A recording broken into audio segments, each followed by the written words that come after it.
اللهم بارك لنا في رجب وشعبان وبلغنا رمضان। নবীজি সাল্লাল্লাহু আলাইহি ওয়াসাল্লাম যখনই রজব মাস আসতো নবীজি দোয়া করতেন, আল্লাহ আপনি আমাদেরকে রজব শাবানের বরকত দান করেন, রমজান পর্যন্ত আমাদের পৌঁছায়া দেন। তার মানে 2 মাস আগে থেকেই নবীজি দোয়া করতেন। এরপরে চলে আসতো শাবান। শাবানের আগমন যখন ঘটতো নবীজির প্রস্তুতি আরো বেড়ে যেত।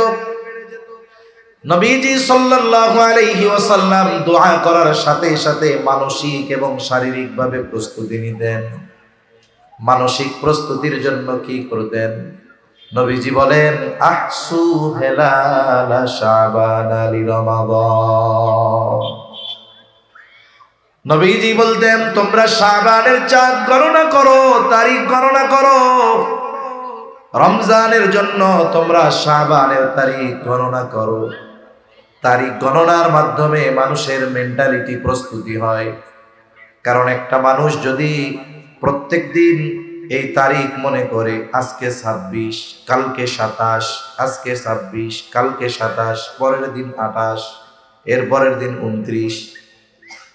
এই যে করোনাকালীন সময়, করোনায় দৈনিক এভারেজে মনে করেন 30 জন মারা যাইত। কয়জন? জোরে বলেন, কয়জন? অথচ অন্যান্য সময় এখন আমাদের বাংলাদেশে দৈনিক 3,500 মানুষ মারা যায়। কত হাজার? ওই সময় সংবাদপত্র খুললেই দেখতাম করোনায় মরছে 15 জন। আবার আরেক পত্রিকায় করোনায় মরছে 15 জন। সংবাদ মাধ্যমে করোনায় মরছে 15 জন। মাত্র 15 জন করোনায় মরতো, কিন্তু মনে হইতো আমিও মরলে মনে হয় করোনায় মরব। ঠিক না? মনে হইতো যে সবই মনে হয় করোনায় মরতেছে। কেন? মানুষের চিন্তায় ওইটা চলে আসছে। কেন বলে? ওই যে এক খবর যে বারবার কয়, এই জন্য। অনুরূপ ভাবে আমি আপনি যদি বারবার হিসাব করি, আজকে 27, আজকে 26, কালকে 27, তারিখ তো চলে আসতেছে, দেখবেন আমার আপনার মধ্যে এক ধরনের আগ্রহ, উদ্দীপনা কাজ করতেছে। তবে প্রকৃত ইমানদার হলে তবে। কারণ নবীজি বলেন, রমজান মাস এটা হলো মুমিনের জন্য পাথেয় সংগ্রহ করার মাস, আর রমজান মাস মুনাফিকের জন্য কষ্টের মাস। এজন্য কত আল্লাহর বান্দা খুশি হচ্ছে যে রমজান আসতেছে, আর কত আল্লাহর বান্দা চিন্তা করতেছে ঘরে রোজা রাখবো, আমার আর ঘরে খাওয়া হইব না। আছে না নাই? অনেক দোকানদারে ওয়াজ করলেও দোকান বন্ধ করে না, কয় হুজুর দুপুরে অমনে সময় যা বিক্রয় হইতো রোজার মধ্যে আরো বেশি হয়, পদ্মাটা নাইয়া খায়। এই লোকগুলো রোজা আসতেছে, এদের অন্তরের মধ্যে কষ্ট শুরু হয়ে গেছে। এদের ব্যাপারে নবীজি জানায় দেন, এই রোজা আসতেছে এই কারণে যাদের অন্তরে কষ্ট, এরা প্রকৃত মুমিন হতে পারে না। মুনাফিকদের জন্য রোজা কষ্টের, আর ইমানদারদের জন্য রোজা হলো আনন্দের, আখিরাতের পাথেয় সংগ্রহ করার। এখন রোজা আসতেছে, 2-4 জন বেজার হইতেছেন নাকি? তাহলে নবীজি সাল্লাল্লাহু আলাইহি ওয়াসাল্লাম বলতেন, আহসু হিলাল শাবান লি রমাদান। রমজানের জন্য শাবানের তারিখ চাঁদ গণনা করো। এজন্য বিগত সময়ে যদি করে থাকি তো আলহামদুলিল্লাহ, না করলে আজকে থেকেও করব। আজকে হলো 26, আগামীকাল সূর্যাস্তের পরে 27, তারপরের দিন সূর্যাস্তের পরে 28, তারপরের দিন সূর্যাস্তের পরে 29। এবার 29 তারিখ, যেই দিন সন্ধ্যা, পরের দিন হতে পারে সন্ধ্যার পরে 1 তারিখ অথবা 30 তারিখ। ঠিক না? এবার কি করব? 29 তারিখ সন্ধ্যায় ইরানির মানুষ পশ্চিম আকাশ খোলা, নবীজির একটা মৃত সুন্নাত বললে চলে, ফাঁকা জায়গায় দাঁড়ায়া পশ্চিম আকাশে রমজানের চাঁদ তালাশ করব তো ইনশাআল্লাহ। এখন আর চাঁদ খোঁজা লাগে না। রাত 12টার সময় ফোন দিবে, 29 তারিখ রাত 12টায়। পোলা আছে সৌদি আরব, ফোন দিয়ে আপনাকেও বাসায় বলে, ওটা চাঁদ দেখা গিয়ে না, হ্যাঁ আরা তো তারাবি বাড়ি চলে আসছি, হ্যাঁ তাহলে আনারও কালি এত চলে যাবো, এরকম বলবে না? তার মানে সে নিশ্চিত, যেহেতু আজকে সৌদি আরব দেখা গেছে, কালকে বাংলাদেশে দেখা না যাক আর যাক আর না যাক, কালিয়া বাংলাদেশে 1 তারিখ। এই কারণে আবার ফেসবুকে, শহরের মানুষ আমরা খুঁজি ফেসবুকে, এই 2 কারণে এইরকম একটা সুন্নাহ আমল আমাদের থেকে মরার মতো হয়ে গেছে। এজন্য আমরা 29 তারিখ সন্ধ্যায় পশ্চিম আকাশে চাঁদ তালাশ করব, ইনশাআল্লাহ। করব তো ইনশাআল্লাহ, আল্লাহ তৌফিক দান করে। ওই দিন দেখা না গেলে পরের দিন উঠবে নিশ্চিত, এরপরেও দেখতে যাব, এটা নবীর সুন্নাহ। তাহলে চাঁদ গণনার মাধ্যমে মেন্টালিটি প্রস্তুতি নবীজি নিতেন, আর শারীরিক প্রস্তুতি নবীজির হতো রোজার মাধ্যমে। আবার এই শাবানের রোজা বড় ফজিলতময় রোজা। নবীজি সাল্লাল্লাহু আলাইহি ওয়াসাল্লামকে বলা হলো, রমজান মাস ব্যতীত আপনাকে, রমজান ছাড়া শাবান মাস ব্যতীত আপনাকে অন্য কোন মাসে এত রোজা রাখতে দেখি নাই। তার মানে শাবান মাসে নবীজি রমজান ছাড়া সবচাইতে বেশি রোজা রাখতেন।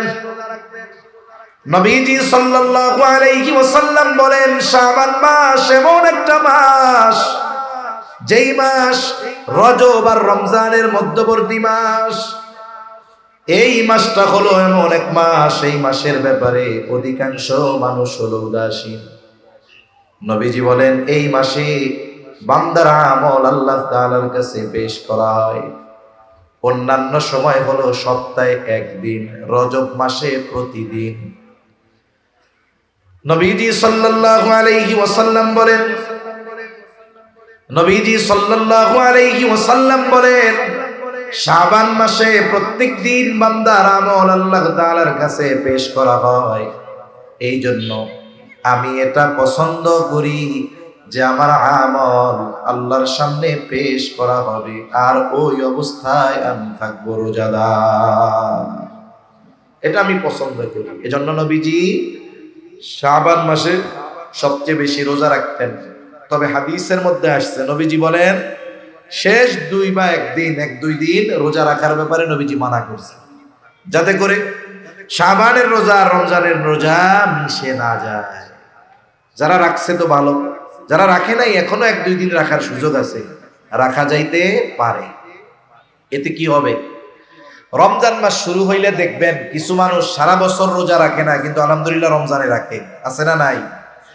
কিন্তু এই রমজান মাসে গিয়া কি হয়, জোহরের নামাজের পরে মসজিদের মধ্যে শুইয়া পড়ে, গড়াগড়ি মারে, একবার এই পাড়ে যায় মসজিদের, আর একবার ওই পাড়ে যায়। এটা মনে হয় আপনাদের এলাকায় হয় না? এখন একজনে জিজ্ঞাসা করে, কি হয়েছে তোমার? বলে আমারে রোজায় ধরছে। রোজার কি হাত পাও আছে? কেমনে ধরলো? রোজায় ধরছে মানে সারা বছর তো এক অভ্যাসে জীবন চালাইছে, রোজার মাসে ব্যতিক্রম। এখন কি হয়, বলে এখন ওই রোজার মাসে ওই সময় তার কষ্ট হয় রোজা রাখতে। কারণ চিকিৎসা বিজ্ঞান বলে, মানুষ দৈনন্দিন যেই সময়ে আহার গ্রহণ করে ঠিক ওই সময়ে পাকস্থলী হা করে। আমাদের ক্ষুধা লাগার কারণ কি? আপনি সকাল 9টায় নাস্তা করছেন, জোহরের পরে দুপুরের খাবার খান, এশার পরে রাতের খাবার খান, দেখবেন ঠিক 2টার সময় খিদা লাগছে। ওই সময় যদি আপনি খানা না খান 3টা, 3:30, 4টা পর্যন্ত, আর দেখবেন খিদা নষ্ট হয়ে যায়, আর খিদা লাগে না, আর লাগে গিয়া ওই রাত 1টার সময়। কেন? পাকস্থলী কিছু সময় হা করে থাইকা বুঝে আজকে আর আমারে খাওয়ান দিব না, এবার মুখ বন্ধ করে তারপরে ক্ষুধাটা চলে যায়। সারা বছর এক অভ্যাস, রোজার মাসে সাহারির সময় খাওয়া হইল, মোটামুটি এটা দিয়ে সকালবেলায় পাকস্থলীরে বোঝানো গেল, কিন্তু দুপুর 2টার সময় তো ও জোহরের পরে হা করে, খাওন তো দেওয়া হয় না। এখন 4, 5, 6 দিন এই জন্য শুরুতে মানুষের রোজা রাখতে কষ্ট হয়, রোজার সাথে অ্যাডজাস্ট হইতে কষ্ট হয়। 6-7 দিন যখন দুপুরে খাবার দেওয়া হয় না, পাকস্থলী মুখ বন্ধ করে বসে থাকে, ওই টাইমে আর খোলে না। ও বুঝে আমারে তাইলে এখন থেকে ওই সুবহে সাদিকের আগে আর মাগরিবের নামাজের পরে খাওয়ান দিবে, ঠিক এই 2 টাইমে খিদা লাগে। তাহলে রোজার মাস আগের থেকে যদি প্রস্তুতি নেওয়া হইতো, রোজা রাখতাম, তাহলে রমজানে আমার রোজাগুলো প্রাণবন্ততার সাথে রাখা সহজ হইতো। এজন্য নবীজি শাবান মাসে বেশি বেশি রোজা রাখতেন, যাতে করে আল্লাহর সামনে যখন আমল পেশ করা হয় তখন উনি রোজাদার অবস্থায় থাকেন। এই যে রমজান মাস, এটা হলো বছরের শ্রেষ্ঠ মাস। কি মাস? জোরে বলেন। আসমান জমিন সৃষ্টির শুরু থেকে নিয়েই আল্লাহ তাআলা 12টা মাস নির্ধারণ করেছেন। এর মধ্যে 4টি মাস হলো হারাম মাস, সম্মানিত মাস। আল্লাহ তাআলা কোরআনুল কারীমের মধ্যে বলেন, ইন্না ইদ্দাতাশ শুহুরি ইনদাল্লাহি 12 শাহরান ফি কিতাবিল্লাহি ইয়াওমা খালাকাস সামাওয়াতি ওয়াল আরদা মিনহা আরবাআতুন হুরুম যালিকাদ দীনুল কাইয়্যিম। আল্লাহ জানায় দেন, আসমান জমিন সৃষ্টি থেকে নিয়েই হলো মাস 12টা। এর মধ্যে 4টি মাস সম্মানিত মাস। কয়টা মাস? জোরে বলেন। 3টি মাস ধারাবাহিক, 1টি মাস আলাদা। 3টি মাস জিলকাদ, জিলহাজ, মুহররম, আরেকটা হলো রজব। জিলকাদ, জিলহাজ, মুহররম, রজব, এই 4টি মাস হলো সম্মানিত মাস। এই 4টি মাসকে সম্মানিত মাস হিসাবে অভিহিত যিনি করেছেন তিনি কে? রমজান মাসের কথা কিন্তু নাই। কেন নাই? বলে রমজান তো শুধু সম্মানিত নয়, এটা হলো বছরের শ্রেষ্ঠ মাস। আমরা হলাম শ্রেষ্ঠ উম্মত। আমরা কি উম্মত? জোরে বলেন। আমরা হলাম শ্রেষ্ঠ উম্মত। কুনতুম খায়রা উম্মাত উখরিজাত লিন-নাস তা'মুরুনা বিল মা'রুফ ওয়া তানহাউনা আনিল মুনকার। যাই হোক, আমরা শ্রেষ্ঠ উম্মত। আল্লাহ তাআলা আমাদেরকেও গুরুত্বপূর্ণ 5টি শ্রেষ্ঠ জিনিস দান করেছে। কয়টি শ্রেষ্ঠ জিনিস? 5টি। ঘুম আসতেছে নাকি? তাকবীর দেই, নারায়ে তাকবীর। আওয়াজ হয় নাই, এই আওয়াজে চলবে না। নারায়ে তাকবীর। এই তো মাশাআল্লাহ, মোটামুটি হইছে। আল্লাহ তাআলা আমাদেরকে শ্রেষ্ঠ 5টা জিনিস দান করছে। কয়টা জিনিস? 1 নাম্বার, আমাদেরকে দান করেছে সাইয়্যিদুল আম্বিয়া, নবীদের সর্দার, শ্রেষ্ঠ নবী আল্লাহ আমাদের দান করেছে। আমরা শ্রেষ্ঠ নবীর উম্মত, আমরা পেয়েছি শ্রেষ্ঠ নবী। 2 নাম্বার, সাইয়্যিদুল কুতুব, আমাদেরকে আল্লাহ দান করেছেন শ্রেষ্ঠ কিতাব। সুবহানাল্লাহ বলেন। আমরা পেয়েছি সাইয়্যিদুশ শুহুর, শ্রেষ্ঠ মাস। তাহলে 1 নাম্বার পেয়েছি শ্রেষ্ঠ নবী, 2 নাম্বার শ্রেষ্ঠ কিতাব, 3 নাম্বার শ্রেষ্ঠ মাস। আমরা পেয়েছি সাইয়্যিদুল লায়াল, শ্রেষ্ঠ রজনী। আমরা পেয়েছি শ্রেষ্ঠ রাত। কোনটা শ্রেষ্ঠ রাত? লাইলাতুল কদর। সুবহানাল্লাহ বলেন। আমরা পেয়েছি শ্রেষ্ঠ দিন। শ্রেষ্ঠ দিন হলো জুমার দিন আর 2 ঈদের দিন। শ্রেষ্ঠ দিন জুমার দিন আর 2 ঈদের দিন। এই 5টি শ্রেষ্ঠ জিনিস আমরা পেয়েছি আর হয়েছি শ্রেষ্ঠ উম্মত। সুবহানাল্লাহ বলেন। তাহলে শ্রেষ্ঠ উম্মত হওয়ার অন্যতম এক কারণ, আমরা পেয়েছি শ্রেষ্ঠ নবী, সাথে সাথে শ্রেষ্ঠ মাস। এই যে কয়েকদিন পরেই আগমন ঘটবে সেই শ্রেষ্ঠ মাসে, হয়তো মার্চের 1 তারিখ সন্ধ্যা থেকে শুরু হবে অথবা 2 তারিখ নিশ্চিত শ্রেষ্ঠ মাস। এখন উম্মত শ্রেষ্ঠ হইল এইগুলা পেয়ে, আর এই মাস কেন শ্রেষ্ঠ হলো এটাও আমরা জানবো ইনশাআল্লাহ। আমরা শ্রেষ্ঠ উম্মত হইছি কয়টি শ্রেষ্ঠ জিনিস পাওয়ার কারণে। এর মধ্যে একটি হলো শ্রেষ্ঠ মাস পাইছি, রমজান মাস। এখন এই রমজান মাস কেন শ্রেষ্ঠ হলো, কোন কোন কারণে, আমরা কয়েকটা কারণ জানবো ইনশাআল্লাহ। কারণ দেখুন, একটা জিনিস সম্পর্কে যদি আপনার জানা থাকে, আপনি ওই জিনিসটার কদর করবেন, মূল্যায়ন করবেন। যদি না জানা থাকে, কদর করবে না। ছোট বাচ্চা, মনে করেন 3 বছর বয়স, এর হাতে আপনি যদি একটা চকলেট দেন আর ওই পরিমাণ একটা স্বর্ণের টুকরা দেন, ও কোনটা নিবে বলেন তো? ও স্বর্ণ 2 কামড় মেরে তো ওইটা শক্ত, খাওয়া যাইতো না, দে চকলেট দাও। তার মানে ওই 1 লাখ টাকার স্বর্ণের চাইতে ওর কাছে 1 টাকার চকলেটের দাম বেশি। কেন? বলে ও তো স্বর্ণ কি জিনিস এটা জানে না, এই জন্য ওইটা সে নিবে না। আমরা যখন কোনো বিষয়ের তখন এই জিনিসটার কদর মূল্য আমার আপনার কাছে অনেক। আর যদি না জানি তাহলে আমাদের আফসোস করা ছাড়া আর কোনো পথ নাই। মুরব্বীরা গল্প বলতেন, আমিও মাঝে মধ্যে দুই এক জায়গায় বলি গল্প, আর শিক্ষণীয় বিষয়। গল্প তো গল্পই, কিন্তু গল্প থেকে শিক্ষাটা গ্রহণ করতে হয়। এজন্য আমরা যদি আমাদের এই দ্বীন ইসলাম, আল্লাহ তাআলার হুকুম আহকামের পরিচয় যথাযথভাবে না জানি তাহলে মূল্যায়ন করতে পারবো না। হায় হায় আফসোস করলে কোনো কাজ হবে না। যাই হোক, গল্পর দরকার নেই, মূল আলোচনার দিকে যাই। তাহলে দেখুন, আল্লাহ তাআলা আমাদের দান করেছেন শ্রেষ্ঠ মাস। কি মাস দান করছে? শ্রেষ্ঠ মাস। কেন শ্রেষ্ঠ মাস রমজান? এক নাম্বার শ্রেষ্ঠত্বের কারণ, আল্লাহ তাআলা এই মাসে রোজা ফরজ করেছে। কি ফরজ করেছে জোরে বলেন?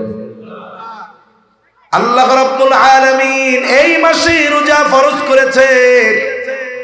আল্লাহ তাআলা বলেন, শাহরু রমাদানাল্লাযী উনজিলা ফীহিল কুরআন হুদাল লিন-নাসি ওয়া বায়িনাতিন মিনাল হুদা ওয়াল ফুরকান ফামান শাহিদা মিনকুমুশ শাহরা ফালইয়াসুম।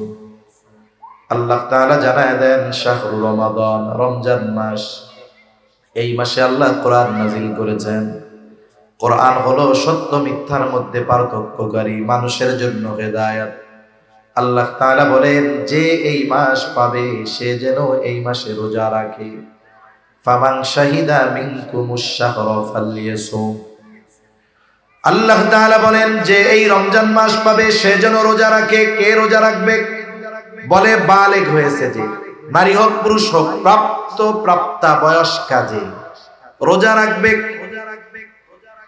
দ্বীনের খাতিরে কিছু কথা না বললেই নয়। আপনাদের এই ইনানি রোড থেকে যখন পাক নিয়ে আপনাদের রোডে ঢোকা হয়, ওই জায়গায় একটা হোটেল হইতেছে, কি জানি নাম, ওই যে কোনায়, হ্যাঁ, ড্রিম হলিডে। ওর সামনে একটা ব্যানার লাগানো আছে, লেখা 18 বছরের আগে সবাই শিশু। পড়ছেন কে কে? কে কে পড়ছেন? একটু আতসা করেন তো। দেখছেন ওই জায়গায় যে বোর্ড লাগানো আছে? আচ্ছা, তার মানে আপনারা আমার মতো পচা লোক নয়, আপনারা আল্লাহর বান্দা, নিচের দিকে তাকাইয়া চলেন, বোঝা গেছে। আর আমি মনে হয় ডাইনে বামে এরকম তাকাই, এর লেগে আমার চোখে পড়ছে এটা। আমি ছবিও একটা তুলে নিছি মোবাইলে, কারণ এটা নিয়ে আমার একটা লেখা দিতে হবে।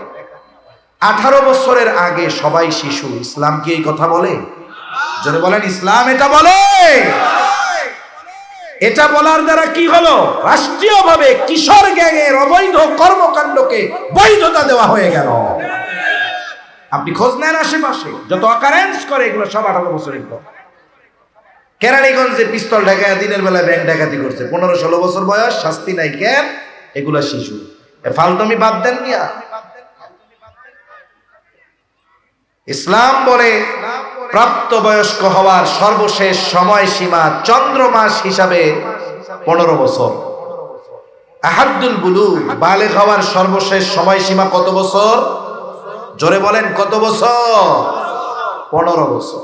এটা ইংরেজি হিসাবে নয়, আরবি হিসাবে। তাহলে কয় মাস হয় ইংরেজি হিসাবে? 14 বছর 7 মাস। 14 বছর 7 মাস হওয়ার পরে কোন ছেলে অথবা মেয়েকে শিশু বলার সুযোগ নেই। এর আগেও হতে পারে। চিকিৎসা বিজ্ঞান বলে এখন 10 বছর বয়সে ছেলে বালেগ হতে পারে। একটা মেয়ের যখন প্রতি মাসে তার কিছু অসুস্থতা আল্লাহ প্রদত্ত ভাবে হয়, 3 থেকে 10 দিনই অসুস্থতা থাকে। এটা যখন শুরু হয় তখন থেকে ওই মেয়ে প্রাপ্তবয়স্কা। এটা ইসলামের আইন মানতে হবে। হতে পারে, হ্যাঁ ঠিক আছে, যদি শারীরিক গঠন এগুলোর কারণে, অসুস্থতাজনিত কারণে বিবাহ করে দেওয়া হচ্ছে, সেটা ভিন্ন বিষয়। কারণ ফুড পয়জনিং এর কারণে একটা কম বয়সী মেয়ে সে যদি সন্তান ধারণ করে তার অসুস্থতা হতে পারে, এটা আমাদের খাদ্যে ভেজালের কারণে। কিন্তু এই কারণে তাকে শিশু বলার, ছেলেকে শিশু বলার সুযোগ নাই। এখন দেখুন, তাহলে 12 বছরে বালেগ হতে পারে, 10 বছরে হতে পারে, 13 বছরে হতে পারে, 14 বছরে হতে পারে। তবে 14 বছর 7 মাসের পরে কাউকে শিশু বলার সুযোগ নাই। এর দ্বারা কি হবে? আপনি এই কিশোর গ্যাং যত আছে, কক্সবাজারে কিশোর গ্যাং মনে হয় নাই, সারা দেশে আছে। আপনি এই কিশোর গ্যাংয়ের যে অপরাধ, এটার বৈধতা দিলেন, অপরাধগুলোকে হালকা বানায় দিলেন। ও মার্ডার করছে, ওরে আটকায় দিয়া বলবে ও শিশু অপরাধী, ওরে বড়দের মতো শাস্তি দেওয়া যাবে না। এই সুযোগ পাইলে সমাজে অপরাধ বাড়বে না কমবে? ইসলাম বুঝে না, তো দিন বুঝে না, বাস্তবতা বুঝে না।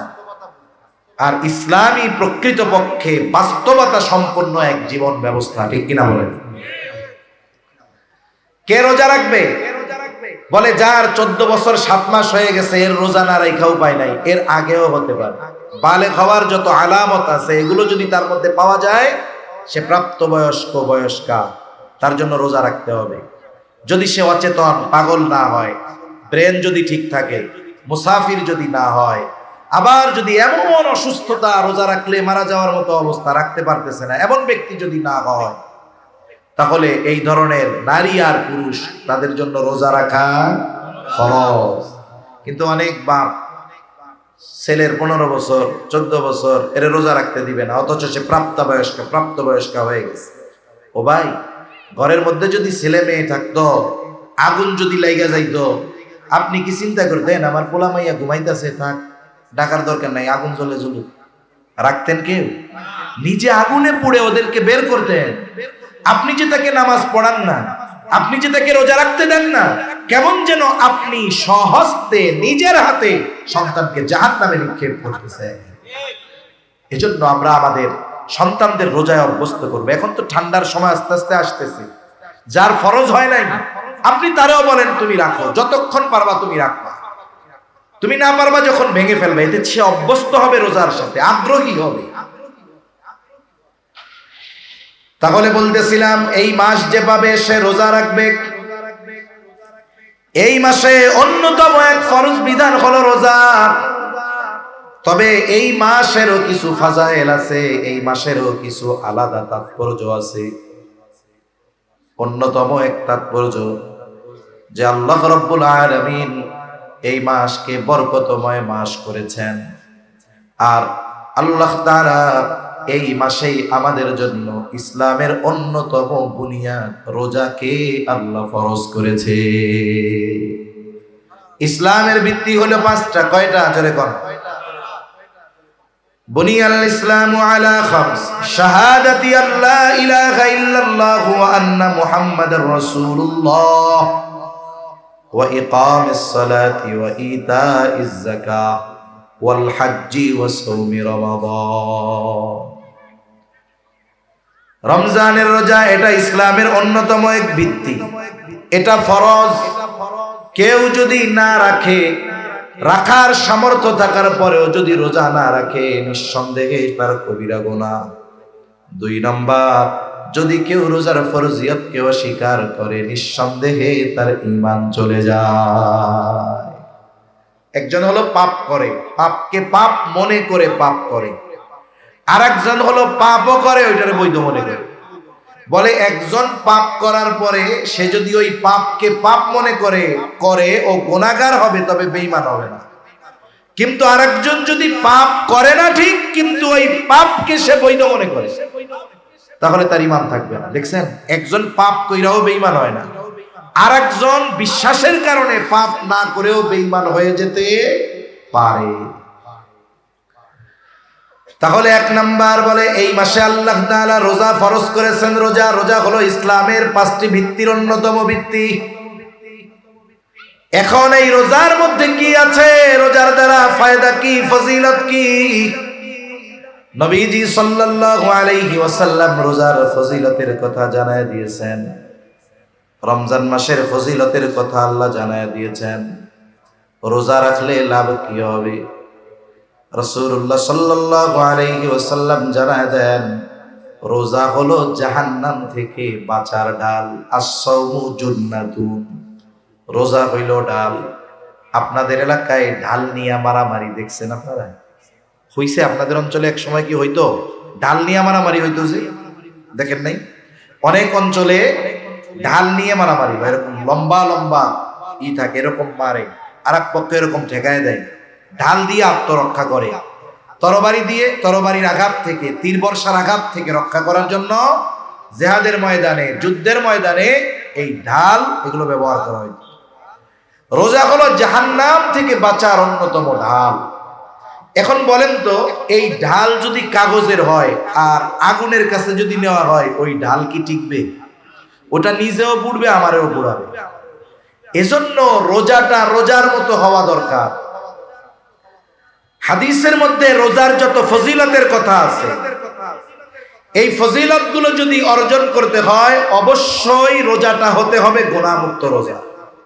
আমরা অনেকে মনে করি রোজা হলো সুবহে সাদিক নিয়ে সূর্যাস্ত পর্যন্ত পানাহার আর স্ত্রীর কাছে না যাওয়া, এটাই মনে হয় রোজা। না, এর দ্বারা আপনি শুধু ফরজ আদায় করলেন, কিন্তু আপনি যদি রোজা রেখে টেলিভিশন দেখেন, চোখের গুনাহ করেন, জবানের গুনাহ করেন, হাতের গুনাহ করেন, পায়ের গুনাহ করেন, তাহলে কি হলো? বলে এই গুনার কারণে রোজার ফজিলত থেকে আমাদের মাহরুম হওয়া লাগবে। এজন্য নবীজি সাল্লাল্লাহু আলাইহি ওয়াসাল্লাম বলেন, কিছু মানুষের রোজা হলো না খেয়ে থাকার নামান্তর। তার ওই রোজার দ্বারা শুধু ফরজ আদায় হয়, কিন্তু রোজার যে ফজিলত সেটা সে বঞ্চিত হয়। এই জন্য অঙ্গ প্রত্যঙ্গের রোজা আছে, জবানের রোজা আছে, চোখের রোজা আছে, হাত পায়ের রোজা আছে। এখন আমি যদি রোজা রেখে চোখ দিয়ে গুনাহ করি, চোখের রোজা হলো না। জবান দিয়ে যদি গীবত করি, গুনার কথা বলি, তাহলে আমার রোজার ফজিলত পাওয়া হলো না।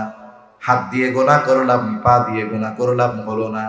তার মানে সারাদিন যেমন উপোস থাকতে হবে, না খেয়ে থাকতে হবে, অনুরূপভাবে অঙ্গ প্রত্যঙ্গকেও গুনার থেকে বাঁচানোর দরকার আছে না নাই?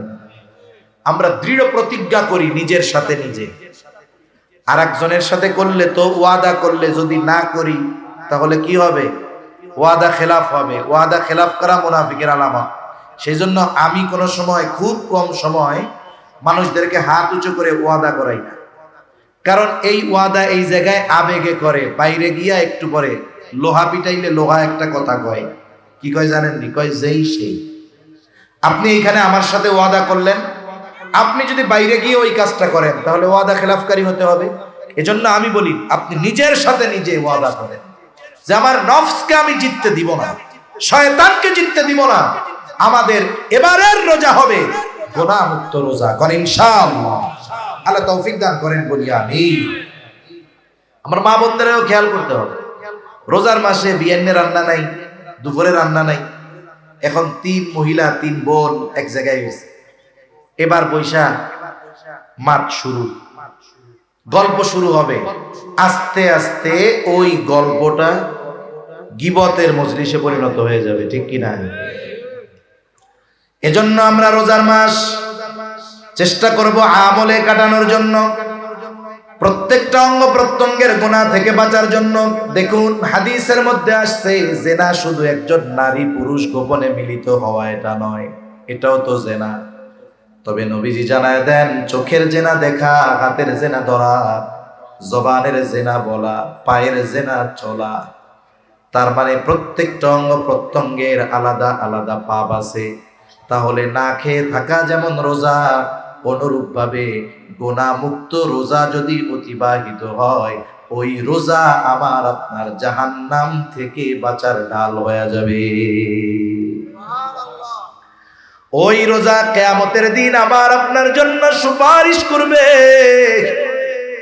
হাদিসের মধ্যে আসছে, নবীজি সাল্লাল্লাহু আলাইহি ওয়াসাল্লাম বলেন, as-siyam wal Qur'an yashfa'an lil 'abdi yawm al-qiyamah। সিয়াম এবং কোরআন কিয়ামতের দিন বান্দার জন্য আল্লাহ তাআলার কাছে সুপারিশ করবে। সিয়াম বলবে, আয় রব ইন্নী মানা'তুহু আত-তা'আমা ওয়াশ-শাহাওয়াত। সিয়াম বলবে, আল্লাহ আমি দিনের বেলায় তাকে খাবার আর স্ত্রীর কাছে যাওয়া থেকে বিরত রেখেছি। আয় আল্লাহ আপনি তার ব্যাপারে আমার সুপারিশ কবুল করেন। কোরআন বলবে আল্লাহ ইন্নী মানাতুহুন নাওমা বিল্লাইল, আমি তারে রাতে ঘুমাইতে দেই নাই, আপনি তার ব্যাপারে আমার সুপারিশ কবুল করেন। নবীজি সাল্লাল্লাহু আলাইহি ওয়াসাল্লাম বলেন আল্লাহ তাআলা কোরআন এবং রোজার সুপারিশ তার জন্য কবুল করবে। রোজা রেখে গুনাহ করলে ওই রোজা সুপারিশ করবে? ওইটা তো দুর্বল রোজা, অত পঙ্গু রোজা, আরো অভিশাপ দিবে যে আমাদের রেখে গুনাহ করছে। এজন্য আমরা চাই রোজা আমাদের জন্য যেন সুপারিশ করে। এজন্য গুনাহমুক্ত রোজা রাখবো তো ইনশাআল্লাহ। ওয়াদা, নিজের সাথে নিজে ওয়াদা করবো যে এইবারের রোজা হবে গুনাহমুক্ত রোজা। ফেসবুক, মোবাইল, ইউটিউব সব বাদ, আল্লাহর জন্য এই একটা মাস আমরা সময় দেব। এই মাসে নবীজি যেমন ফজিলতের কথা বলছে, এই মাসে অন্যায় করাও ওই রকম বড় অন্যায়। এখন বলতে পারেন হুজুর এমনি সময় অন্যায় যেমন, এই সময় তো তেমন হবে। আচ্ছা একটা উদাহরণ দেই। মনে করেন একজন একটা পাপ এই রাস্তায় করছে, খোলা জায়গায়, কথার কথা, ওই পাপটা যদি মসজিদের মধ্যে করে, একই পাপ স্থান পরিবর্তনের কারণে আপনি কবেন কত বড় জালেমের জালেম, পাপ করছে করছে বাইরে করলো এক ব্যাপার, আল্লাহর ঘরের মধ্যে পাপ করছে, এটা ছাড় দেওয়া যাবে না। তার মানে একই পাপ, শুধুমাত্র স্থান পরিবর্তনের কারণে ওই পাপটাকে আমরা কত গুরুত্ব দেই, যেটা জঘন্য কাজ করেছে। অনুরূপ ভাবে সময়ের কারণে তো বান্দার ইবাদতের দাম বাড়ে, স্থানের কারণে ইবাদতের দাম বাড়ে। বাড়ে কি বাড়ে না? আমরা এশার নামাজ পড়ছি আজকে কক্সবাজারে, এই এশার নামাজ যদি মসজিদুল আকসায় পড়তাম, কক্সবাজার পড়ে ইনানিতে পড়ে যেই সওয়াব পাওয়া গেছে তার কমপক্ষে 10 গুণ সওয়াব আল্লাহ তাআলা মসজিদুল 250 গুণ সওয়াব আল্লাহ তাআলা মসজিদে আকসায় কমপক্ষে 250 গুণ বাড়ায়া দিতেন। আবার যদি এই নামাজটা মসজিদুল নববীতে আদায় করতে পারতাম, বলে কমপক্ষে 1000 গুণ সওয়াব আল্লাহ বাড়ায়া দিতেন। একই এশার নামাজ যদি আমি আপনি বাইতুল্লাহ আদায় করতে পারতাম, কমপক্ষে 1,00,000 গুণ সওয়াব বাড়ায়া দিতেন কে? এই যে ইবাদতের প্রতিদান, গুরুত্ব, দাম বাড়ছে স্থানের কারণে। কিসের কারণে? স্থানের কারণে। সময়ের কারণে ইবাদতের দাম বাড়ে। এমনি সময় আর লাইলাতুল কদর, ওই রাতের ইবাদত আর সাধারণ রাতের ইবাদত এক নাকি? তাহলে মনে রাখতে হবে এই মাসে যেমন ফজিলতে ভরপুর, এই মাসে অন্যায়টাও ওই রকম সর্বোচ্চ অন্যায়। এজন্য আমরা এই মাসটাতে গুনাহমুক্ত অতিবাহিত করার সর্বোচ্চ চেষ্টা করব কোন ইনশাআল্লাহ। তাহলে এই মাসের রমজান মাস শ্রেষ্ঠ মাস হওয়ার 1 নম্বর কারণ হলো রোজা। আর রোজা হলো জাহান্নাম থেকে বাঁচার ডাল। রোজা হলো বান্দার জন্য কিয়ামতের দিন সুপারিশ করবে। শুধু তাই না, রোজাই একমাত্র ইবাদত, যে ইবাদতের প্রতিদান স্বয়ং যিনি দিবেন তিনি কে?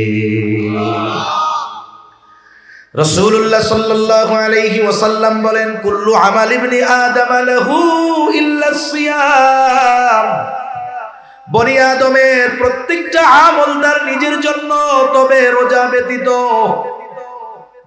হাদিসে কুদসি নবীজি সাল্লাল্লাহু আলাইহি ওয়াসাল্লাম বলেন, আল্লাহ তাআলা বলেন আস-সাওমু লি ওয়া আনা আজজি বি।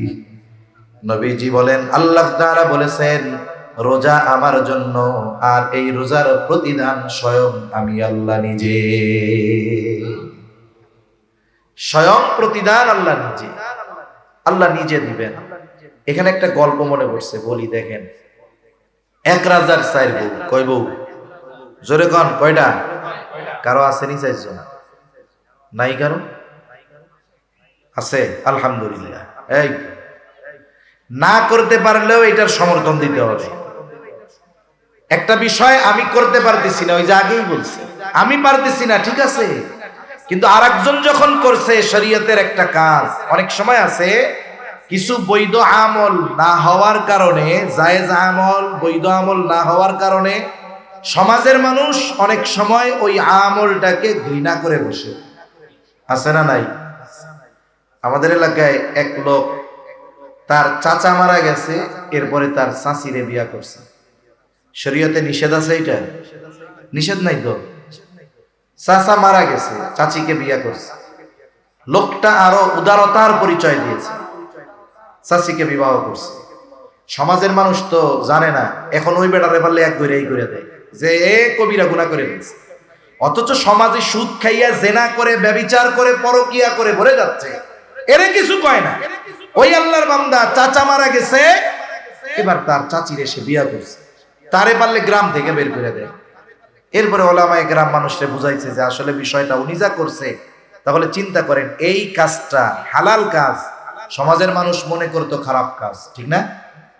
উনি করছে। এখন এটাকে মানুষ যে ঘৃণা করতো, মানুষের অ্যাটিটিউড, আচরণ দেখে বোঝা গেল যে তারা এটারে পছন্দ করে না, উল্টা মনে হয় এই হালাল কাজটারে হারাম মনে করে। তা কি হইছে? এই যে লোকটা করছে, যে করার কারণে সমাজের মানুষের ভুল দূর হয়েছে কি হয় নাই? মানুষ বুঝতে পারছে যে না, লোকটা শরীয়ত বহির্ভূত কোনো কাজ করে নাই, হারাম কাজ করে নাই, হালাল কাজ করছে। এজন্য ভাই, আপনি আমি একটার বেশি করতে পারি নাই, এটা ভিন্ন কথা, কিন্তু যারা চারটা করছে, করতেছে, বা আল্লাহ করার তৌফিক দিছে, করছে, এদেরকে বাহবা দেওয়া দরকার, এলাকার থেকে পুরস্কার দেওয়া দরকার।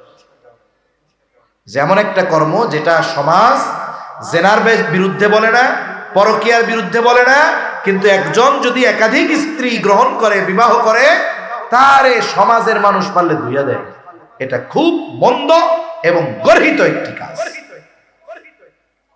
এখন রাজার চাইব, এখন রাজায় কইছে কি, গল্প তো গল্পই, রাজায় বলছে কি যে আজকে তোমাদের 4 জনের জন্য আমার ধনভাণ্ডার ওপেন, যার যা মন চাই তাই না।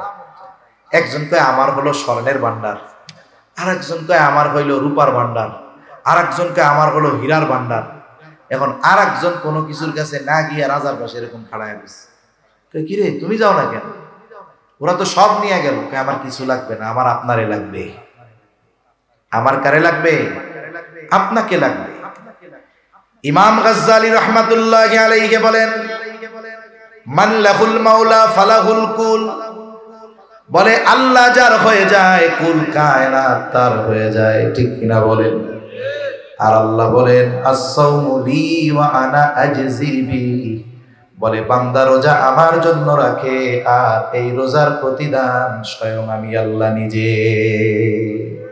এখন কোন গুনাহ কইরা যদি সে রোজা রাখে, এই রোজা তো আল্লাহ তাআলার জন্য হবে না, তাহলে এই রোজার প্রতিদান আল্লাহকে পাওয়া যাবে না। এজন্য রোজা রাখতে হবে, গুনাহ মুক্ত রোজা। আবার দেখেন রোজাদার আল্লাহ তাআলার কাছে কত প্রিয়। একটা মানুষ যখন দীর্ঘ সময় না খেয়ে থাকে, পাকস্থলীতে খানা পড়ে না, পানি পড়ে না, এই কারণে তার জবানের মধ্যে কিছু গন্ধ হয়। যেমন আপনি যদি একটা ঘর পরিষ্কার পরিচ্ছন্ন করে আটকায়া রাইখা চলে যান, অনেক সময় সফরের সুবাদে আমরা রেস্টুরেন্টে উঠি, হোটেলে উঠি, পরিষ্কার পরিচ্ছন্ন করে রাখছে, কোনো ময়লা নাই, কিন্তু রুমে যখন ঢোকা হয় একটা গন্ধ লাগে, কি লাগে না? এটা কেন? বলে ওইখানে কেউ বসতি করে না, থাকে না, খালি ঘর, এজন্য একটা গন্ধ হয়। রোজাদার যখন দীর্ঘ সময় অনাহারে থাকে, বলে ওই পাকস্থলী শুকনা থাকে, এই জন্য একটা গন্ধ আসে মুখ দিয়া। মেসওয়াক না করার গন্ধ না, কারণ মেসওয়াক না করার গন্ধ ভিন্ন, আর পাকস্থলী থেকে আসা ওই গন্ধটা ভিন্ন। এটা শুধুমাত্র রোজার জন্য হয়। এজন্য রোজা রেখে মিসওয়াক করতে কোনো অসুবিধা নাই, তবে পেস্ট দিয়ে ব্রাশ করা এটা মাকরুহ কাজ হতে পারে, স্বাদ গলার মধ্যে চলে যাবে, রোজা নষ্ট হয়ে যাবে। এখন বলেন তো, আল্লাহ তাআলার কাছে রোজাদারের মুখের গন্ধটা আল্লাহর কাছে প্রিয়। এখন যদি ওই রোজাদার রোজা রেখে গীবত করে, গীবত, তার মুখ দিয়ে রোজার রাখার গন্ধ বের হবে না, বরং তার মুখ দিয়ে মরা ভাইয়ের গোশত খাওয়ার গন্ধ বের হবে।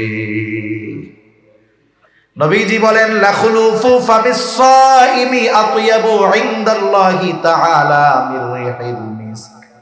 নবীজি সাল্লাল্লাহু আলাইহি ওয়াসাল্লাম বলেন, এই যে রোজাদার রোজা রাখার কারণে তার জবান দিয়ে গাল দিয়ে যেই গন্ধ বের হয়, এটা আল্লাহ তাআলার কাছে মেশক আম্বরের গন্ধের চাইতেও বেশি প্রিয়। এখন আমার মুখের এই গন্ধ আল্লাহর কাছে প্রিয় হবে কখন? যখন আমার জবানটা গুনাহমুক্ত থাকবে।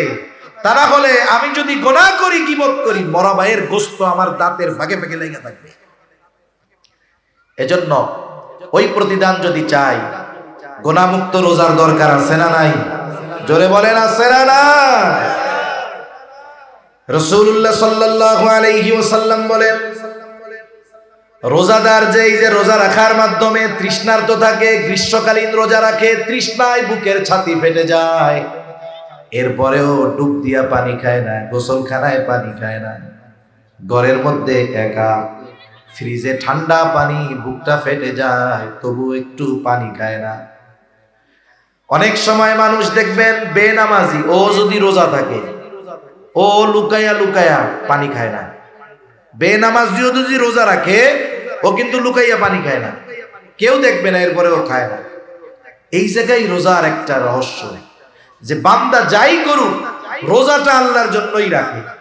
নামাজ মানুষকে দেখানোর জন্য পড়তে পারে, দান মানুষকে দেখানোর জন্য করতে পারে, বলে রোজা আল্লাহর জন্যই করে। যদি না করতো তাইলে তৃষ্ণা লাগলে লুকায়া লুকায়া পানি পান করতে, কইতো কেউ তো দেখে নাই, সবাই কইবো আমি রোজা রাখছি। রাসূলুল্লাহ সাল্লাল্লাহু আলাইহি ওয়াসাল্লাম বলেন, আল্লাহর জন্য যে তৃষ্ণার্ত থাকলো, তার মানে গ্রীষ্মকালে রোজা রাখলো, তৃষ্ণা লেগেছে, পানি পান করে নাই, কিয়ামতের দিন আল্লাহ তাআলা ওই ব্যক্তিকে পানি পান করাবে।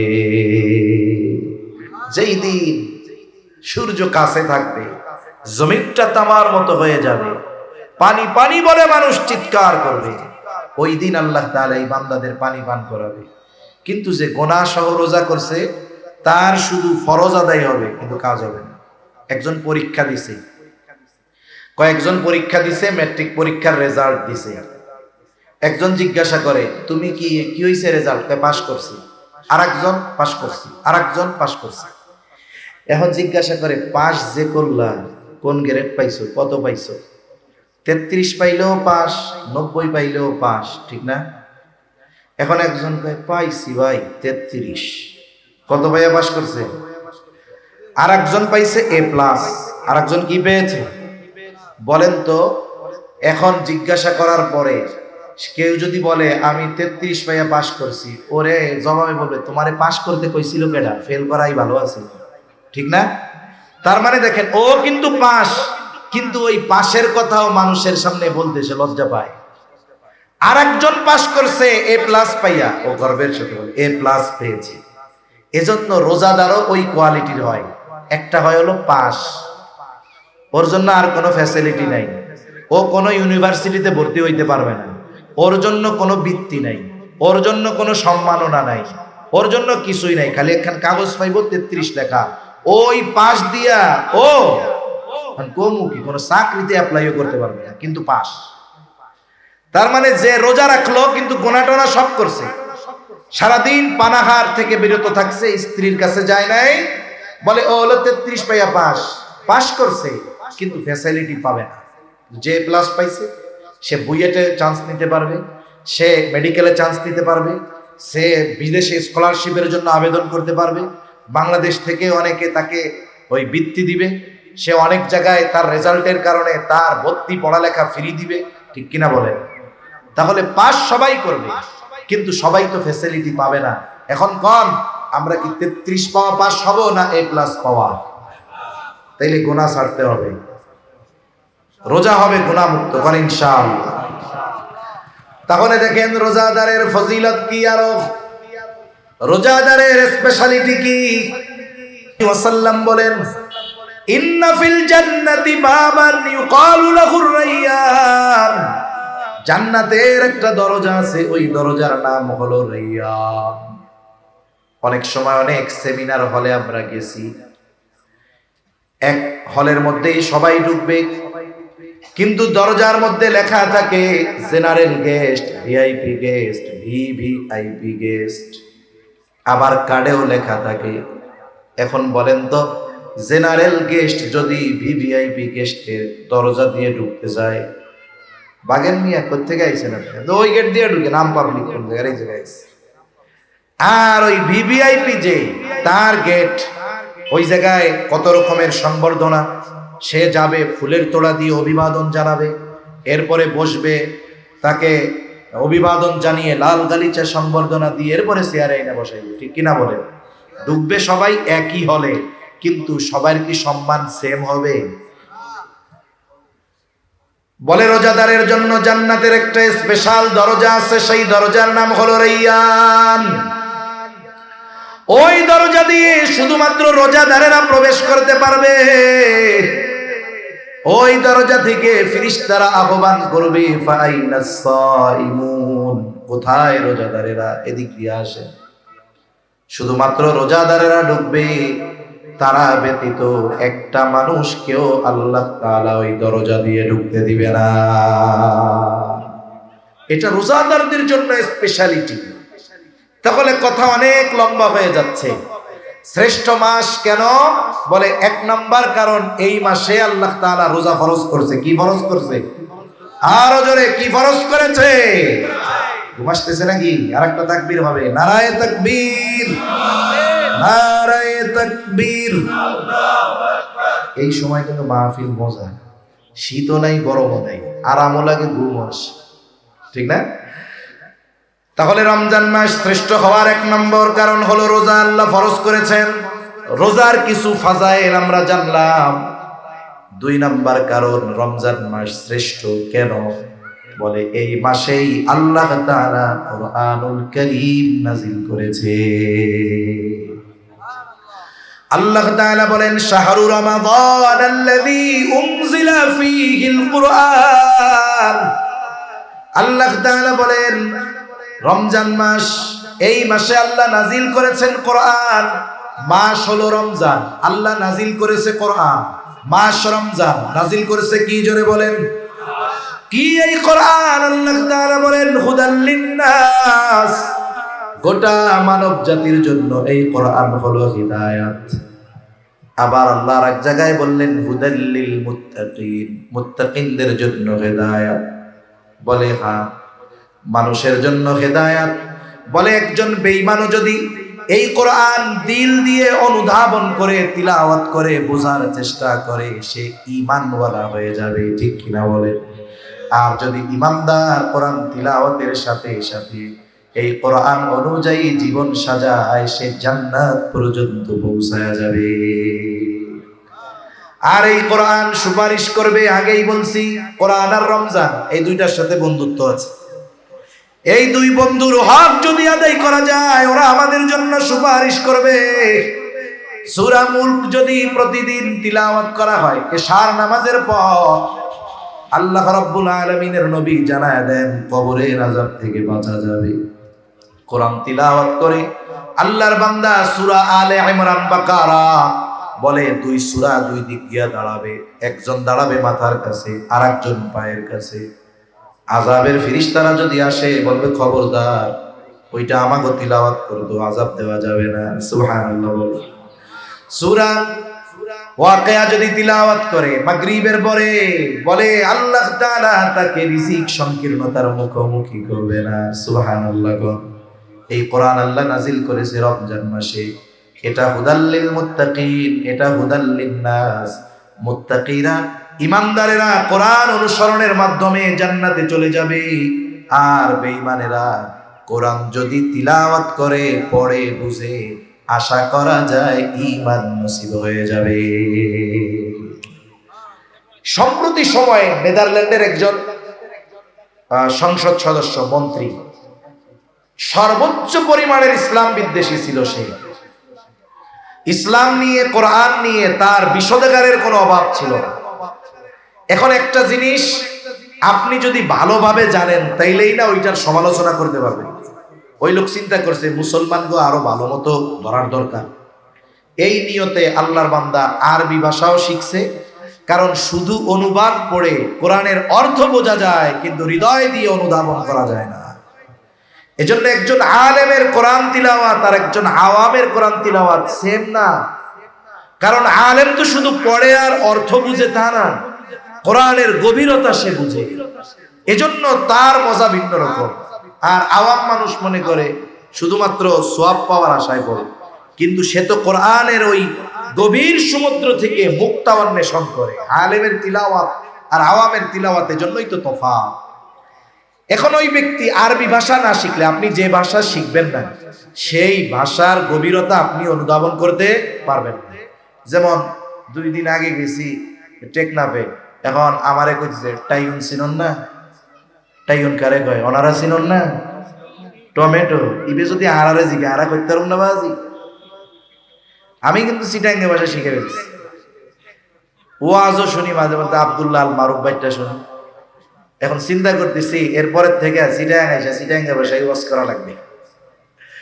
তাই এখন বলেন দেখেন, এখন আমি যদি টেকনাফের বাসিন্দা না হই, আমারে যদি বলে আপনারা টাইম চাটনি দিউম না, আমি বলছি আল্লাহ কি কয় এটা। এজন্য যে যে ভাষার জ্ঞান অর্জন করে সে সেই ভাষার গভীরতা বুঝে। উনি শিখতেছে আরবি ভাষা কেন? কোরআন বুঝার জন্য। কোরআন থেকে উনি ভুল বাইর কইরা মুসলমানদের আরো ধরবে। হেদায়াত কি জিনিস! বেচারা কোরআন তো পড়া শুরু করছে ভুল ধরার জন্য। আল্লাহ তাআলা তার বুঝের দরজা খুলে দিয়েছে, অন্তরে হেদায়াতের বাতি জ্বলে উঠেছে। এখন সে কোরআনের একজন সৈনিক হয়ে গেছে। সুবহানাল্লাহ। সার্চ দিলে ইন্টারনেটে নেদারল্যান্ডের ইসলাম বিদ্বেষী মন্ত্রীর পার্লামেন্ট মেম্বারের ইসলাম গ্রহণ দিবেন, চলে আসবে আল্লাহর বান্দার নাম। আবার দেখেন ডক্টর মরিস বুকাইলি, ঐতিহাসিক একজন ব্যক্তি, যখন ওই মিশরের জাদুঘরে রাখা ফেরাউনের মমি নিয়ে গবেষণা করা হবে, ওনাকে জানানো হলো এর ব্যাপারে কোরআনে আয়াত আছে। উনি চিন্তা করলেন বাবারে, তাহলে এর বাস্তব সব যদি জানতে হয় আমাকেও কোরআন শিখতে হবে। উনি এম্বাসির মাধ্যমে প্রাইভেট টিচার রেখে উনি আরবি শিখলেন। জ্ঞানী মানুষ, এই কোরআন শিখে ফেরাউনের মমি নিয়ে গবেষণা করেছেন। আল্লাহ তাআলা ওই বেঈমান মানুষটাকে হেদায়েতের মতো নূর দান করে দিয়েছে।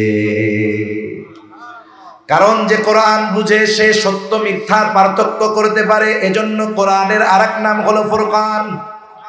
একটু খেয়াল করেন, আল্লাহ তাআলা হুদাল লিন-নাস বলার পরে বলেছেন ওয়াবাইয়িনাতিন মিনাল হুদা ওয়াল ফুরকান। আল্লাহ তাআলা মানুষের জন্য হেদায়েত বলার পর বলেছেন ওয়াবাইয়িনাতিন মিনাল হুদা ওয়াল ফুরকান। এটা সত্য মিথ্যার পার্থক্য নির্ণয়কারী।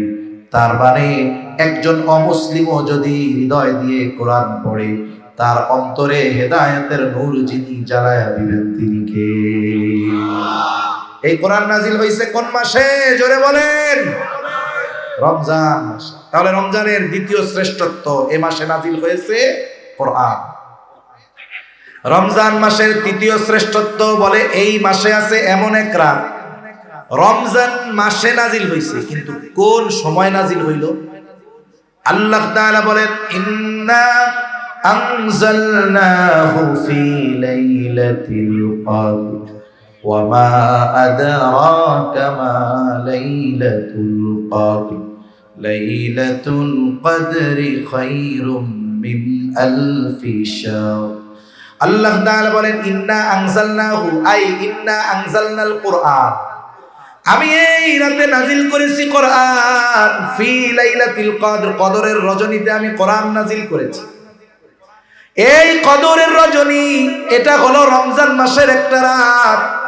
বলে কোরআনের ছোঁয়া লাগছে, রাত দামি হয়ে গেছে। কোরআনের ছোঁয়া লাগছে, মাস দামি হয়ে গেছে।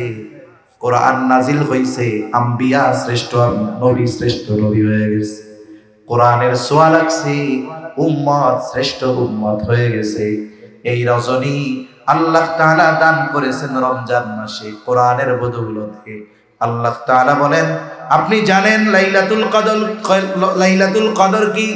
লাইলাতুল কদর হলো খায়রুম মিন আলফি শাহর, বলে যেই সমস্ত মাসে লাইলাতুল কদর নাই এমন 1000 মাসের চাইতে ওই রাতটা বেশি উত্তম। প্রায় 84 বছর হয়। কত বছর হয়? প্রায় 84 বছর। এক রাত্র যদি পাইয়া যায়, তাহলে রমজান শ্রেষ্ঠত্বের অন্যতম একটি কারণ এই রমজান মাসেই আছে লাইলাতুল কদর, বলে যেটা হলো 1000 মাসের চাইতে উত্তম। সুবহানাল্লাহ। এই রমজান মাস হলো সেই মাস যেই মাসের আগমন ঘটলে আল্লাহ তাআলা জান্নাতের দরজা খুলে দেয়। নবীজি বলেন, ইদা দাখালা রমাদান ফুতিহাত আবওয়াবুল জান্নাহ। রমজান মাসের আগমন ঘটলে আল্লাহ জান্নাতের দরজা খুলে দেয়। আরেক বর্ণনায় আসছে ফুতিহাত আবওয়াবুস সামা, আল্লাহ তাআলা আসমানের দরজাগুলো খুলে দেয়। আরেক বর্ণনায় আসছে ফুতিহাত আবওয়াবুর রহমান, আল্লাহ তাআলা রহমতের দরজাগুলো খুলে দেয়।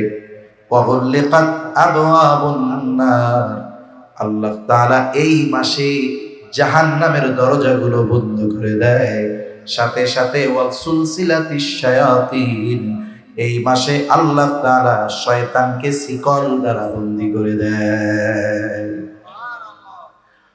এই মাস হলো রমজান মাস। তাহলে আসেন রমজানের শ্রেষ্ঠত্ব কেন? 7টা কারণ বলছি। 1 নাম্বার, এই মাসে আল্লাহ রোজা ফরজ করেছেন। 2 নাম্বার, বলে এই মাসে আল্লাহ কোরআন নাজিল করেছেন। বলে 3 নাম্বার, বলে এই মাসেই আছে লাইলাতুল কদর। 4 নাম্বার, এই মাসে জান্নাতের দরজা আল্লাহ খুলে দেয়। 5 নাম্বার, বলে এই মাসে আল্লাহ তাআলা আসমানের দরজা খুলে দেয়। 6 নাম্বার, বলে এই মাসে আল্লাহ তাআলা রহমতের দরজাগুলো খুলে দেয়।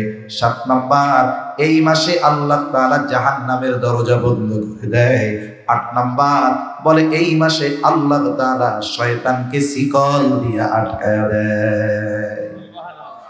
এখন এই শ্রেষ্ঠ মাসে আমাদের কি করণীয়? বলে 1 নম্বরে রোজা রাখতে হবে। কি রাখতে হবে? জোরে বলেন। 1 নম্বরে রোজা। 2 নাম্বার তারাবি। কি করতে হবে? তারাবি। কয় রাকাত? 20 রাকাত। কয় রাকাত? 20 রাকাত।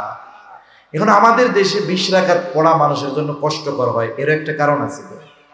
কারণ কি হইল জানেন? আমরা যখন সারাদিন রোজা রাখে অভ্যস্ত, কষ্ট হয় না। এইবার ইফতারের 10 মিনিট আগে ইফতার টিফতার সামনে নিয়ে বসছে, ও বাজি এই 10 মিনিট আর নো যায়, ঠিক না? এই 10 মিনিটের প্রতি মিনিটকে 1-1 ঘন্টার মতো লাগে। খালি গড়ির মিতা গায়, কি আজান দেয় নাকি? কি মসজিদে আজান দেয় না? কি হইল? টাইম মাত্র 10 মিনিট, অথচ 14 ঘন্টা না খায়া থাকছে, কোনো সমস্যা নেই। হ্যাঁ, এই 10 মিনিট আর যাইতে চায় না। কেন?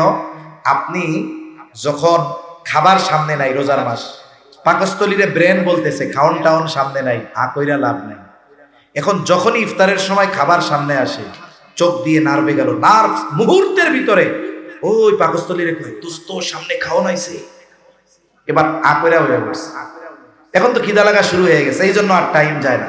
এবার যেই আজান দিছে, আল্লাহু আকবার, আল্লাহ, ওই মাঝে মধ্যে অনেকে মজা করে। গত বছর একটা ভিডিও দেখছি, এখন একজনও ইফতার নিয়ে সামনে বসে গেলে এরকম করছে, পাশের থেকে একজন আয়াতুল কুরসি পড়বে, ও টান দিছে আল্লাহু, এই বসে আজান দিছে, ধুপধাপ খাওয়া সারা।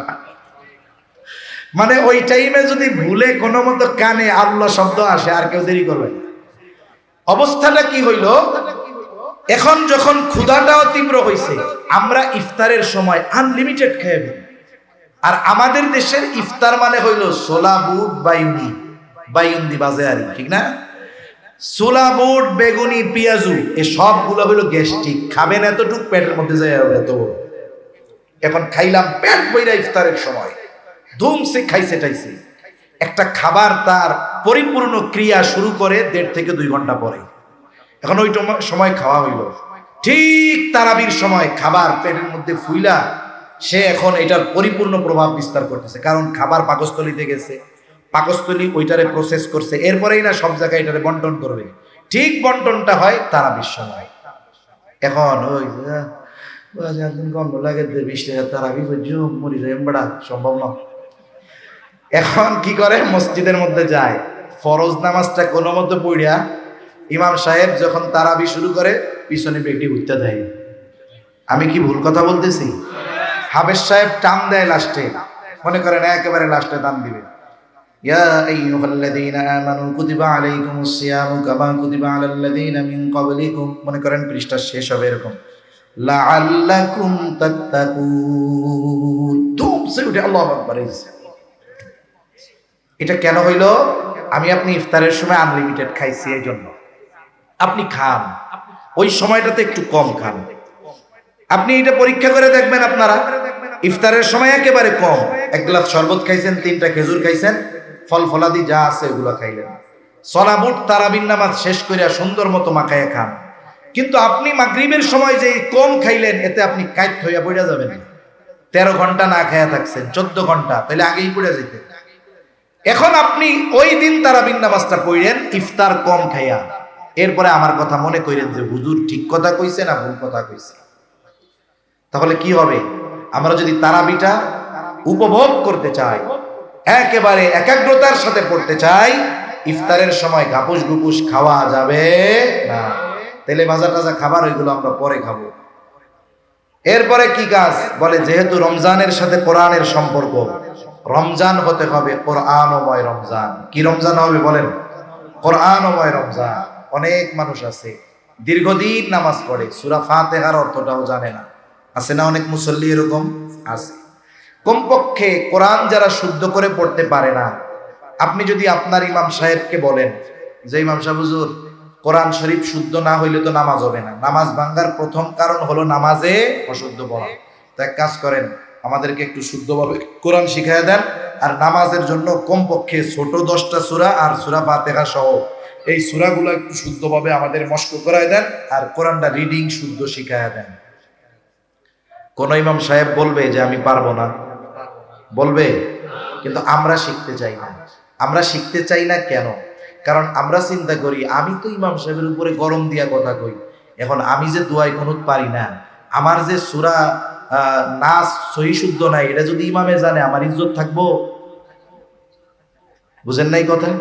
এখন আপনি আমি লজ্জা করে এগুলো শিখলাম না, কিন্তু এই কেরাত অশুদ্ধর কারণে আমার ইবাদত হলো না, নামাজ হলো না। এখন নামাজ হইল না, আখেরাতে মেহমানদারি ডান্ডার পিঠা আছে না নাই? এখন বলেন আখেরাতে পিটানি খাওয়া ভালো না দুনিয়া একটু লজ্জা পাওয়া ভালো? দুনিয়া একটু লজ্জা পাইলাম ইমামের সামনে, অসুবিধা কি? আমি যদি শিখেই লজ্জাকে বাদ দিয়ে, মানুষ লজ্জা বাদ দিয়ে কত আকাম করে, লজ্জা বাদ দিয়ে কোরআন শিখতে আমাদের মন চায় না। এখন একটু শিখলাম, এতে কি হলো? আমার ইবাদত গুলো ঠিক মতো হলো। আবার যদি ইমাম সাহেবরে বলি হুজুর এইগুলার অর্থ ব্যাখ্যা আমার একটু জানায় দেন, নিজে নিজেই শুদ্ধভাবে পড়া শিখেন ইমাম সাহেবের কাছে, তাফসিরে মারিফুল কোরআন খুইলা অর্থটা পড়েন, ব্যাখ্যাটা পড়েন। এরপরে আপনি আগেও সূরা ফাতিহা পড়তেন, অর্থ মুখস্থ করেছেন, ব্যাখ্যা জানছেন, জেনে আছে, এখন সূরা ফাতিহা পড়েন, আল্লাহর কসম আগে যে মজা পাইতেন এখন আপনি 1000 গুণ বেশি মজা পাবেন। আগে মুখস্থ অর্থ জানতেন না, প্রত্যেক দিন শুনেও আপনার মধ্যে বিরক্তি আসে নাই, আর এখন যত শুনবেন আগের চাইতেও লক্ষ কোটি গুণ মজা পাওয়া যাবে, ঠিক কিনা? এজন্য আমাদের রমজান হবে কোরআনময় রমজান, ইনশাআল্লাহ বলেন ইনশাআল্লাহ। আমরা রমজানকে আমলের জন্য ভাগ করব, রমজানকে আমলের জন্য ভাগ করব। দৈনিক যদি 1 পারা করে পড়ি 30 পারা হয়ে যায়। আপনি দৈনিক 1 পারার রুটিন রাখেন, শবে কদরের রাত্রে, আমাদের দেশে তো 21, 23 আর 25, 29 নাই, আমাকে দেশে 27 তারিখ যা হয় হবে। শবে কদর কয় তারিখ আমাকে দেশে? আমাদের বাংলাদেশে 27 তারিখ, যা হয় হবে। আপনি ধরেনই ওই দিন শবে কদর, ওই দিনের জন্য 2 পারা রাইখা দিয়া প্রত্যেক দিন যদি 20 পৃষ্ঠা পড়েন হেফজ কোরআন শরীফের, 5 ওয়াক্ত নামাজ, নামাজে গেছেন আগেই তো যান, 2 পৃষ্ঠা নামাজের আগে পড়েন, 2 পৃষ্ঠা পরে পড়েন। প্রত্যেক নামাজে যদি 4 পৃষ্ঠা পড়া হয়, 5 ওয়াক্তে কয় পৃষ্ঠা হয়? 20 পৃষ্ঠা। হাফেজি কোরআন শরীফের 1 পারা, এভাবে একবারে হয়ে গেল মাসে একটা খতম, ধীর স্থিরতার সাথে। নাইলে আমাদের কতজন আবেগে আছে, প্রথম দিন দুমছে মাজা মুজা ব্যথা বানাইয়া 3 পারা পড়া, আর 18 দিন খবর নাই।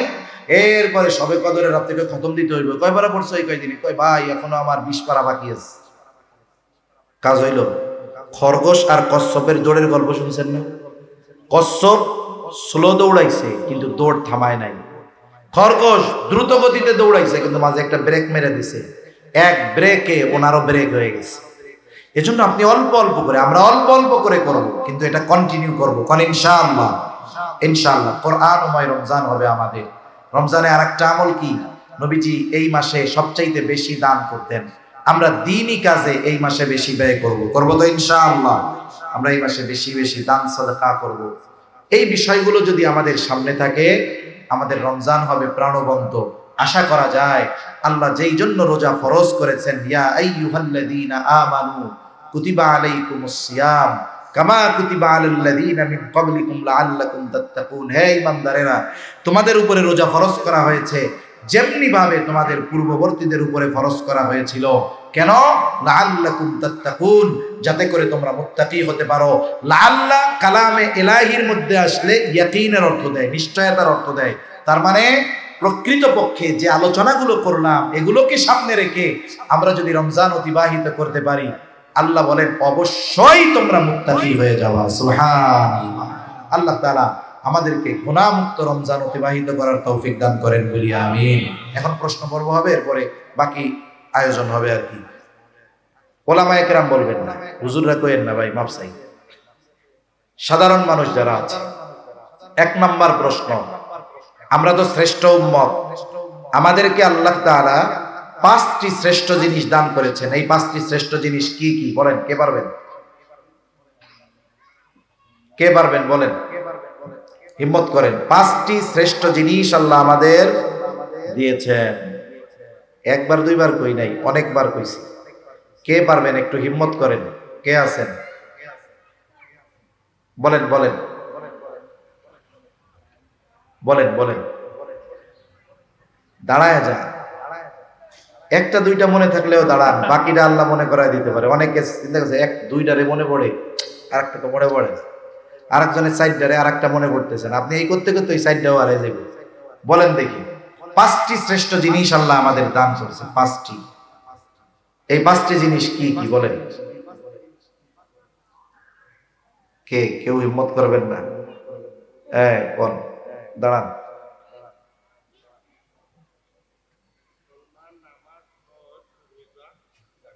এটা হলো ইসলামের 5টি ভিত্তি। 5টি শ্রেষ্ঠ জিনিস আল্লাহ দান করেছেন আমাদের। বলেন এই 5 শ্রেষ্ঠ জিনিস কি কি? তাও তো উনি খাড়াইছে সাহস করে। বলেন বলেন, কে কে আছেন পারবেন? এবার সবার মধ্যে, এবার আর খাস করলাম না কারোর জন্য, এবার আম ভাবে আলেম ওলামা যে হোক, কে পারবেন 5টা জিনিস বলতে? হ্যাঁ কোন? আরে সাহস করে কোন না, বলেন।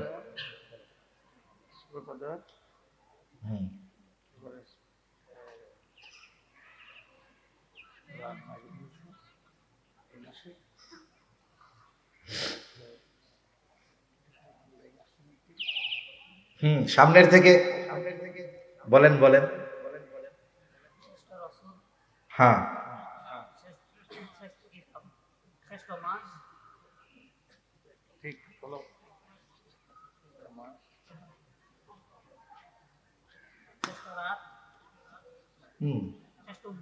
শ্রেষ্ঠ দিন। এই ভাই পারছে, হয়ে গেছে, আলহামদুলিল্লাহ। এরপরে রমজান মাস, এটা শ্রেষ্ঠ মাস। শ্রেষ্ঠত্বের অনেকগুলো কারণ আমরা বলছি, এর মধ্যে কমপক্ষে 5টা কারণ বলেন রমজান মাস শ্রেষ্ঠ কেন।